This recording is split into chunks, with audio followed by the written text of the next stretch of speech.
When the towers got hit, I wasn't in the area. That was going to be my next question. I was on the way in. How far away were you from being in that building?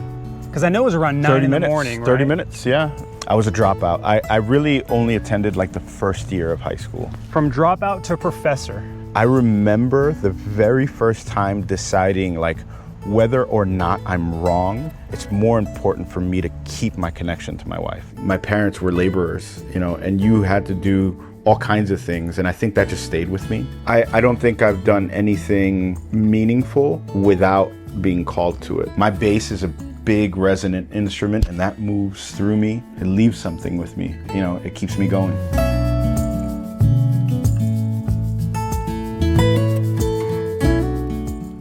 Jorge, welcome to the channel. Thank you. We are in Avalon Park. Yeah. How long have you lived in Avalon? We've lived here since 2002. So where are you originally from? I'm originally from Brooklyn, New York. Okay. And we moved here right after 9/11. So after the towers came down. So is that what made you want to leave? Sort of. My mother-in-law had already, this community wasn't really built out yet. My mother-in-law was getting ready to retire before 9/11. She started building a house here. So she was gonna move here. I was young and clueless. I didn't know what I was gonna do. How old were you? 23, turning 24. And my first daughter was just born. We had just got married, my wife and I. Yeah. At the time, I didn't have like a college degree or anything. I didn't have a stable, steady job. And in New York City, like I was okay. You could always find work. You could always make money in some way. After 9/11, couldn't do that anymore. You couldn't just work and hustle and make money. So I didn't have any way to provide for the family. So my mother-in-law, that pushed her retirement a little bit earlier, and we just said, you know, let's just go. Let's just leave. The city had changed completely. What happened to the city? What made it different after 9/11? Things were off limits. Like you couldn't travel into the city. The fires were burning for a long time. So, about a month after. So everything was kind of locked down. People don't even think about this. There was like an economic recession in the region. So it's hard to make money. It was, it was just a dark time. How close in proximity, I don't know anything about New York and where all the little boroughs are, right? Yeah. How close in proximity were you to the towers? The place where I was working was right across the street. Wow. So it was in the financial district. And at the time you had, the World Trade Center. And then you had this whole financial district around it. And I was working at the time for JP Morgan Chase. And so that's all within, right near Wall Street and all of those things. When the towers got hit, I wasn't in the area. That was going to be my next question. I was on the way in. And I remember calling the office and saying, hey, like I'm about to get on the subway, but I'm hearing reports of like a fire at the World Trade Center. Is everybody okay? And just like midway through my conversation with my boss, like the phone cut off. Oh my goodness, man. In Sunset Park, Brooklyn, it's I guess there's an altitude difference between Sunset Park, Brooklyn, and downtown Manhattan. So you can see the skyline on the horizon. So it's a little higher in elevation, so you're looking down. Yeah, I'm looking down. I'm kind of looking at it. So it's right on the horizon, and you could see kind of the smoke rising. And then that was it. That smoke just steadily grew. I didn't actually see like planes hit the tower or anything like that. As far as time, how far away were you from being in that building? Because I know it was around 9 in the morning, right? 30 minutes, yeah. Maybe 30 minutes. That is 30 crazy. minutes. But when I got, or across the street, because you were across the street. But still, that would have been an impact, right? I mean, the subway station that I was getting out of would have been right underneath all of the, all everything that went on. And oh my God, my daughter was a month old. I don't know what happened that morning. I think it was just like she wasn't feeling well, and my wife was recovering too. And it just, interesting. We were kind of just like, I was trying to get out. It's like, oh, I gotta go. Let me get you this and that. And I remember like warming a bottle, and I remember even like, because our apartment, you could see the windows kind of up there, and I remember like waving goodbye to them. I loved seeing both of them in the window, and walking down to the avenue, and then looking down at the horizon. Like, I'm lucky I didn't leave earlier. When you moved out here, was it, I mean, obviously it's a big change. This was underdeveloped. You lived in a big city. Yeah. What was that transition like? That was really hard. And even now, my wife and I have these moments where we do long for city life. Like there is a part of me that really, really misses city life. There's a lot to love about it, music. is incredible. Yeah. You know, and I mean, that's where I think my musical life was born there. Food, culture, languages, people, like, you know, there's some downsides to that too. All of my academic accomplishments have happened here. The school system in the city, I couldn't survive. I couldn't thrive in that environment. There were teachers that I had that were really great, but their jobs were so hard. You know, to try, you know, they were so focused on our behaviors and keeping us out of trouble. Trying to wrangle the kids yeah. in. Yeah. It's just this chaotic It is. Environment. I mean, at this time in the morning in New York, would it feel like this? No, you would not get the, yeah, The absolute absolutely. chaos. And my kids went to school here. The elementary school is right down the street from here. The middle school is about a mile that way, and the high school is about a mile that way.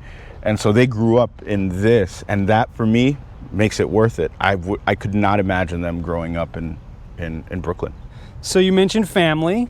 Your wife's name is Ilya. You have kids. Yeah. Let's talk about that a little bit. Yeah. When did you meet Ilya? Ilya and I met the summer that I was 12, turning 13. I remember seeing her for the first time. I remember our conversations, our very first conversations. I remember our spot. Our spot, it was an amusement park called Coney Island, or it's called Astroland Park in Coney Island, Brooklyn. We would go back there often because we remember that as being the first place that we got together. High school sweethearts, kind of, right? I mean, would you put it in that? Yeah, category? Except I wasn't in high school at the time. I was in junior high. It was like my last year of what we call junior high school. They call it middle school now. Yeah. But then I didn't stay in high school. So I didn't have like a prom, or I didn't do any of that stuff. So you were a dropout. I was a dropout. I really only attended like the first year of high school. From dropout to professor. Yeah. From high school dropout to professor, which we'll get to that in a little bit. Okay. So when did you guys actually get married? We got married in April 2001. And 2 kids? 2 kids. 2 daughters? 2 daughters. So what is a secret to that longevity in your marriage? I remember being very righteous about my position on things. I struggled with being wrong about things. I struggled with losing an argument, feeling like I was losing an argument, or that I might be wrong about something. I had such difficulty with that.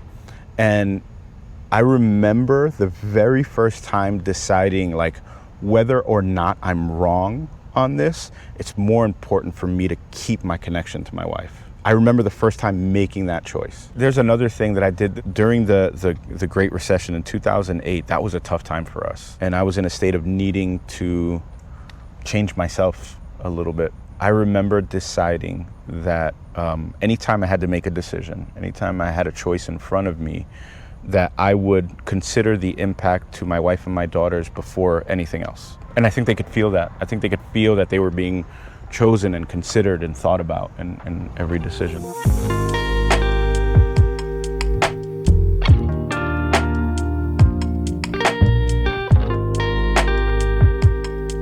So let's get into what you do for a living. What made you want to become, well, first of all, what do you do for a living? Let's start there. And then what made you want to do that? Yeah, I have several jobs. Okay. I do lots of things. I teach psychology at the local community college, and I'm a tenured faculty member there. I've been working at the college for 15 years. That's the full-time work. And then on a part-time basis, kind of in the evenings and sometimes on the weekends, I'm a clinical mental health counselor. So I do psychotherapy, and I specialize in working with couples.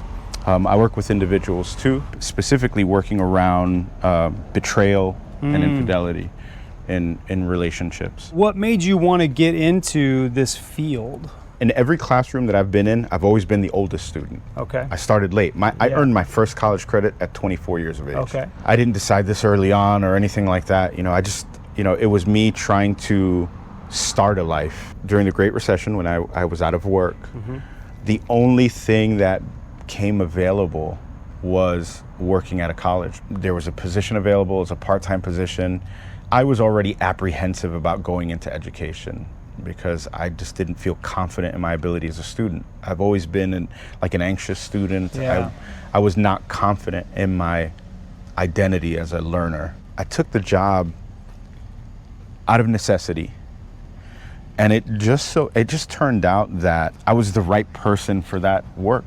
You know, when students would come to me for just this basic help of getting enrolled in a college, there was something about their need, my experience, and my abilities in that moment that just put us in the right situation together. That's awesome. And it worked out for them and their goals, and for me too, and where I was and what I was trying to do. So you saw yourself as maybe leaning into teaching a little bit from that point. Yeah, or working with learners, working with people at this particular point in their lives. Learners are trying to accomplish something. Yeah. They have a goal in mind. And for some of them, it's more clear than others. But learners at a college, they're going somewhere. They're in transition. They're moving towards something. I love being a part of that. I started working in the college in 2010. So I had already earned an undergraduate degree. I had earned a bachelor's degree. And that was like a minimum qualification to be an academic advisor. My primary goal was to provide for my family. Of course. Like that was the primary As it should thing. be, yeah. There was some kind of transcendence, something that I found myself motivated to study, not just to survive. And I think that was the first time in my life where I felt like, okay, I'm surviving. We're doing okay. Like we can pay our bills and we can put food on the table. Pursuing a graduate degree was one of the first times that I said, well, I'm really curious to learn about this thing. I'm really curious to learn more. I think that's been one of the benefits of being the oldest person in the classroom. I think what you tend to find in older learners is that they're more likely to be a student for the sake of learning. Yeah, I would say that's true. Yeah, because you're in it for the knowledge, for the education. Maybe a younger student's just trying to get it done. Yeah. They're really motivated to get it done and move on to that next phase of their life. That's great. I love that. I've never chosen those words for this, but I think that's what I felt my undergraduate career. I wanted to get it done. So I graduated in 2014, and pretty quickly I started picking up classes. Like the term for that is like adjunct teaching. Like you just pick up a class here and there, and whew, man, learning curve, huh? It was hard, but it was that kind of struggle that I don't want to say enjoy, but like you feel it's valuable. It was a valuable kind of struggle. Through teaching, you are learning something. Yeah. When did you start to go, this is really awesome, I love doing this? I think right away. This was rewarding from the moment it started and has continued to stay highly rewarding. And did you feel like you could see in your students that they were getting something from you right away? Did you have an impact right away? That's what I think was the rewarding part. One thing I appreciate, I haven't done everything right in my life, but I think one thing I would pat myself on the back for is just always letting people know like where I am in a process. Like if I feel unsteady or like I'm just getting started, and maybe I learned this from the way I am with my wife, it's okay to let people know where you are with that. Yeah, that they probably appreciate that.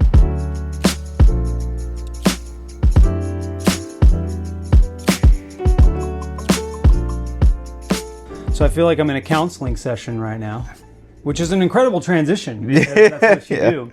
Yeah. So you own this business. Yeah. And just share a little bit about the business. I had the privilege of helping you with your website design last year, which was awesome. Yeah. But talk about your business a little bit. It's named Aria Counseling. I started it as a private mental health private practice 5 years ago. So, and just to throw some proximity in here, you're walking distance to your house. Yeah, about 1.5 miles.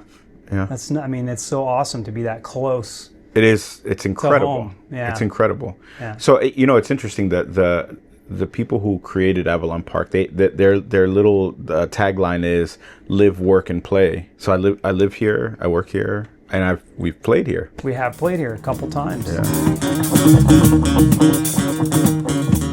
We established that you teach and you do this. Between the two, what wins out as being the one you enjoy the most? I've tried this. I've tried to answer this question. It's like, which kid do you love the most? Yeah, I've tried to answer this question, and I've given up. I have to do both. There are times where the stress of both tasks is huge, is enormous. And during those times, I will often fantasize, what would it be like to just work a job? And I don't think in the last 10 years, I've not had a stretch where I've just done one thing. It's always been multiple things. And so I've just kind of resigned myself to this is what I do now. I do these things together, and they're complementary professions. One supports the other. Oftentimes in here, I'm talking about things that have happened in the classroom with students, things we've uncovered in the classroom. Like in the classroom, we might be teaching behaviorism. There might be the time where we're working on behaviorism as a theory. And then it just so happens that in here, behavioral principles are coming up. And so I'll end up talking a lot about or using cognitive behavioral techniques. Do you think you'll ever stop doing both or doing multiple things? Are you one of those multiple things type of people? There are some times where I crave simplicity. There are times where I think I would love to just do one job, do one thing, get really good at it, and then be able to put it down, work the 9 to 5 and then, punch out at 5 o'clock. I don't think I have that as part of my personality. As much as I wish, and it looks nice, I feel like I'm like looking through a shop window, oh gosh, it would be really nice to have that. But I think it's different. I think part of that comes from my upbringing. My parents were laborers, and you had to do all kinds of things. And I think that just stayed with me. I can't be outworked. I don't. And, not only do I feel like I have a large capacity to work hard and to work long hours, it's energizing. It's like it doesn't drain me. I'm privileged to do this kind of work. I'm not working, at a manufacturing plant. Mm-hmm. I'm working in a comfortable office around,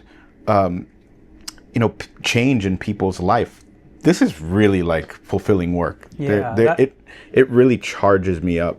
That's a good transition to talk about purpose. Do you feel like you're living your life's purpose?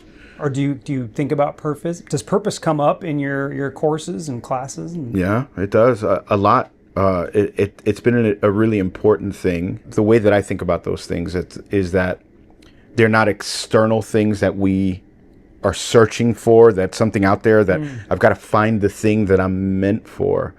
I think we can set our purpose. We can decide that this is what I will do with what I have. I agree with you that it's not out there. I believe it comes from within us, right? Yeah. So there's this thing that happens when you're doing something that's out of alignment with your purpose, and you can feel that dissonance. You've had to have had jobs like that where 100%. This is not it. This is not it. 100%. Because you just said that when you're doing this, it's very rewarding. It's energizing. Yeah. To me, that means that what you're doing is in alignment with your purpose. Yeah. I agree 100% with that it aligns in lots of ways.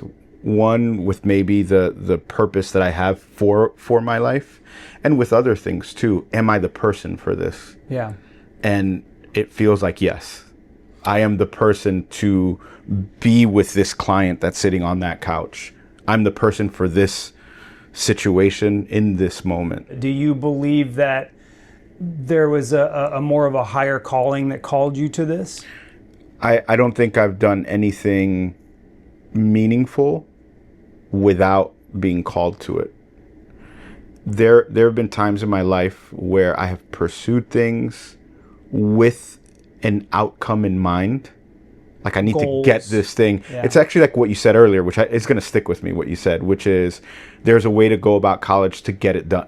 When you can go to college to get it done. And whenever I've done things that way, like I'm going to choose this job or do this thing to get it done, it's never had a lot of meaning or substance to it. And the satisfaction I gained from it didn't last very long. Whenever I've done things because I've had some feeling of a calling without clearly knowing the outcome, I have found that those things tend to be more satisfying and more fulfilling. It's kind of like that whole concept or theory of that you're enjoying the journey, you're not so attracted necessarily to the destination. The destination's there, but the journey is just as important. You're going for your doctorate, right? When is that coming for you? I'm going to start a PhD in counselor education and supervision at the University of Central Florida. Okay. And this is a fully funded PhD program, which means something. Yeah, that means a lot. and it is at an institution that is an R1 institution. So it's a research institution. Okay. To do doctoral studies is to be a scholar. And that is the part of my professional identity that you know about me is that I most fear. It's the part of me that I'm not as well connected to, the part of me that is anxious. I'm a very confident practitioner in counseling. I'm a confident teacher, instructor in a classroom. I'm not a confident scholar. I'm an anxious, nervous scholar, and so I'm facing that part of myself now. This is the part. Are you in this moment nervous about it? Yes, when you think 100%. And my heart rate went Let up. me check my heart rate monitor. I can feel it. It spikes up when I think about. And that's a whole other level of education right there. Yeah, it's very different. It's a very different thing, and not only are we like the student in the classroom kind of thing, but we have commitments to research. So we're doing research, working for the university. So in some ways I'm like employed by the university. There's also an obligation to help teach courses where there are master's students. And then you're also supervising the master's students who are practicing counseling at the beginning of their counseling journey. And then you're also writing. Wow, that's cool. You're writing a dissertation. What do you plan to do with it, or are you just gonna figure out, see where the journey takes you? There's that outcome again. I'm not fixated on an outcome. I'm not fixated on getting it done.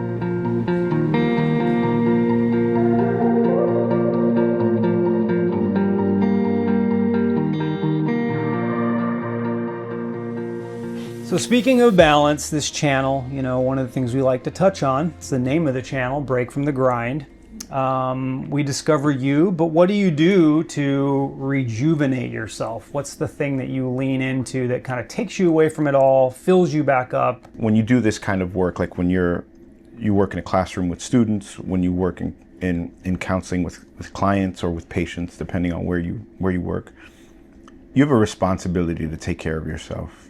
It's not okay to just endlessly grind. Yeah. It's not safe. You put people at risk when you're putting yourself at risk of, burnout and other issues. So like I take my time off very seriously, the time away from this very seriously. I think like I'm scheduled for everything. Like if you look at my calendar, you're very good at that. If you look at my calendar, even leisure time is in there. I operate by the expression that there is freedom in constraint. You and I talk about this stuff all the time. Like when we prepare for a gig, like we want to understand what we're doing.